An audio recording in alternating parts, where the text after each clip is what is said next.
みなさん、こんにちは。今日は漫画喫茶、インターネットカフェについてお話ししていきましょう。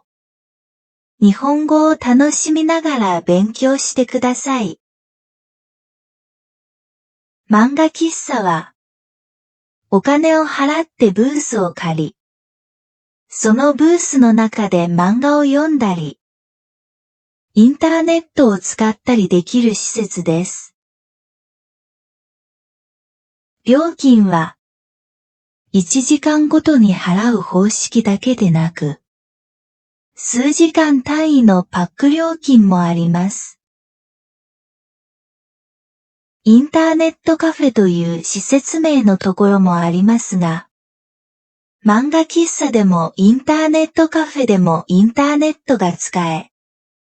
漫画も読み放題なので、内容はほぼ同じと言えます。ただし、インターネットカフェの中には漫画を置いていないところもあります。漫画喫茶は、漫画を読んだりネットを使ったりするだけでなく、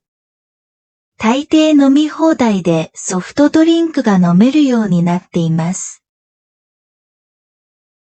24時間営業のところも多く、安い料金でブースが借りられ、シャワーもあることから、ホテルに泊まる代わりに漫画喫茶に泊まって旅行代金を節約する旅行者も多くいます。また夜遅くまでお酒を飲んで終電を逃した時に、タクシーで家に帰る代わりに、漫画喫茶に泊まって夜を明かす人もいます。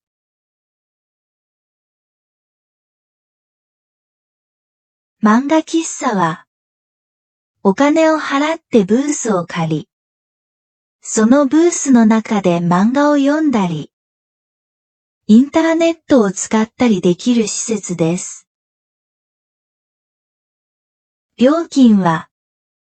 1時間ごとに払う方式だけでなく、数時間単位のパック料金もあります。インターネットカフェという施設名のところもありますが、漫画喫茶でもインターネットカフェでもインターネットが使え、漫画も読み放題なので、内容はほぼ同じと言えます。ただし、インターネットカフェの中には漫画を置いていないところもあります。漫画喫茶は、漫画を読んだりネットを使ったりするだけでなく、大抵飲み放題でソフトドリンクが飲めるようになっています。24時間営業のところも多く、安い料金でブースが借りられ、シャワーもあることから、ホテルに泊まる代わりに漫画喫茶に泊まって旅行代金を節約する旅行者も多くいます。また夜遅くまでお酒を飲んで終電を逃した時に、タクシーで家に帰る代わりに、漫画喫茶に泊まって夜を明かす人もいます。